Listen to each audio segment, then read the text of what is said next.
Mathias Rouet, expert en participation du bureau partie prenante qui accompagne la ville de Liège sur toute l'élaboration du schéma communal. Le choix a été fait par la ville de se faire accompagner par des équipes internationales, d'urbanistes, de paysagistes. Et elles ont besoin, pour avoir un propos plus acéré, plus affûté sur la ville, de rencontrer les acteurs de terrain. Et c'est pour ça qu'on a organisé des marches exploratoires de 3 heures dans la ville, à la rencontre des acteurs de terrain, que ce soit des acteurs sociaux, des acteurs qui font la ville au quotidien.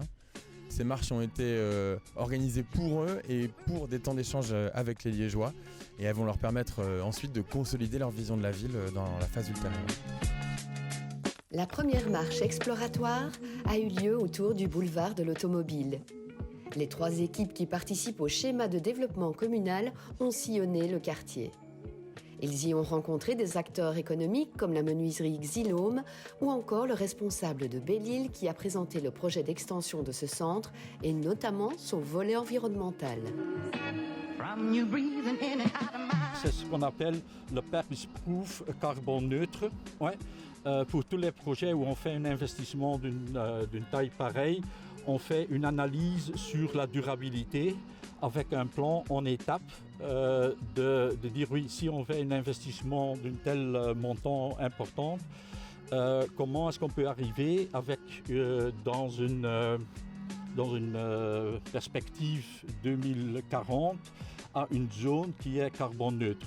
La marche s'est aussi arrêtée au boulevard de l'Automobile pour parler mobilité aux alentours de la gare d'Anglore et de la friche Boliden. Et enfin, au cœur de la cité Reine-Élisabeth, où le sujet du patrimoine urbanistique a été abordé. Et donc architecturalement, c'est aussi un quartier extrêmement intéressant, on le voit. On a ici tout le bâti et tous les styles de 4 décennies entre 1910 et la Seconde Guerre mondiale, et y compris pour les bâtiments de la Maison liégeoise, qui ont une typologie assez rare à l'échelle wallonne, puisqu'en général le logement public est pour cette époque plutôt de la cité-jardin. Donc ici on a vraiment quelque chose de très urbain et assez dense aussi dans sa typologie. La deuxième marche est partie à la découverte de Bressou-Droix, ce quartier en pleine métamorphose. Sur place, les équipes ont pris connaissance du projet N-Power Euregio, mené par des équipes éducatives de la ville, qui a pour objectif d'inclure la population dans le réaménagement du quartier et plus particulièrement celui du parc de Droix. On est allé à la rencontre des habitants sur l'espace public parce que c'était vraiment très important de pouvoir toucher aussi les habitants qui ne participent pas aux activités des associations sur le quartier en leur demandant pour vous comment serait le parc idéal.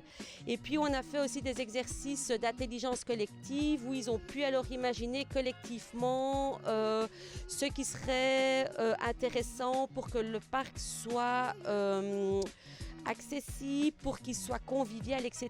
en fait. La marche s'est aussi intéressée aux grands chantiers en cours, comme le parking relais du tram, l'implantation de la nouvelle école Léona Platel, la maison de repos et les nouveaux logements avenue de la Croix-Rouge, ou encore la future halle des foires. Les équipes se sont ensuite rendues dans la zone agroalimentaire, où elles ont rencontré des acteurs économiques comme le responsable du marché couvert ou encore le promoteur du futur hôtel d'entreprise qui prendra place au sein de l'ancienne usine Kraft Suchard. Au niveau de l'affectation du terrain, forcément, on est dans une zone plutôt à caractère à la base industrielle.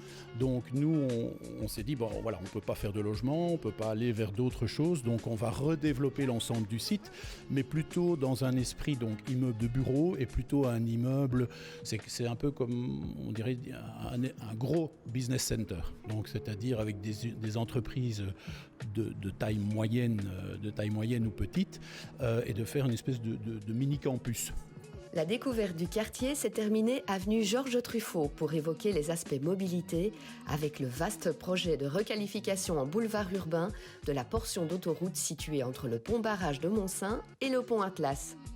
Requalification de cette autoroute qui permet tout d'abord d'améliorer les accès à la fois pour le P+R, mais aussi à la nouvelle zone la zone économique qui est amenée à se développer.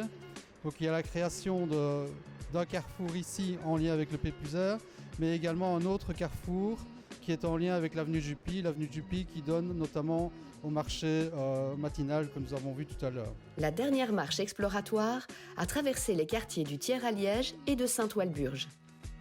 Après un accueil à la maison des jeunes du quartier, le groupe d'Arpentor s'est dirigé vers l'exploitation de la SBL Les Reines de Liège, qui produit des plantes mellifères.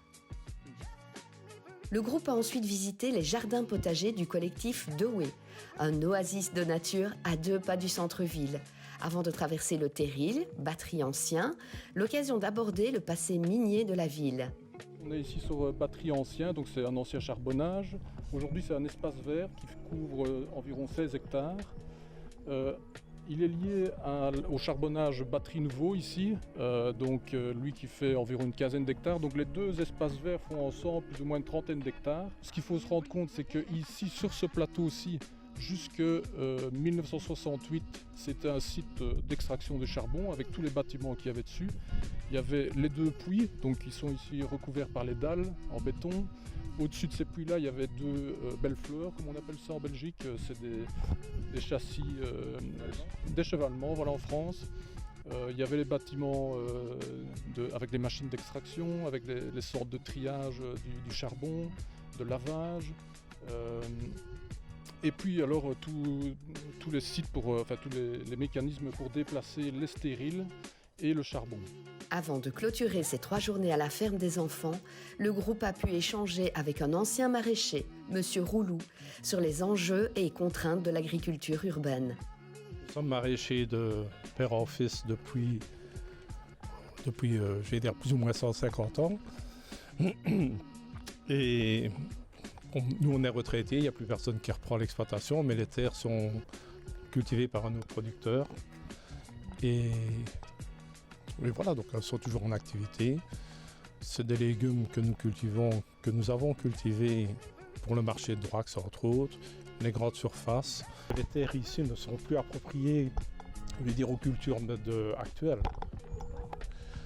Les machines sont de plus en plus grosses, nous sommes rattrapés par l'urbanisation, on embête comme nos voisins avec les machines, les différentes activités que l'on a. Nourries de ces différents témoignages, les équipes vont poursuivre le travail. Elles présenteront les résultats intermédiaires à l'automne prochain, incluant des focus sur d'autres quartiers de Liège.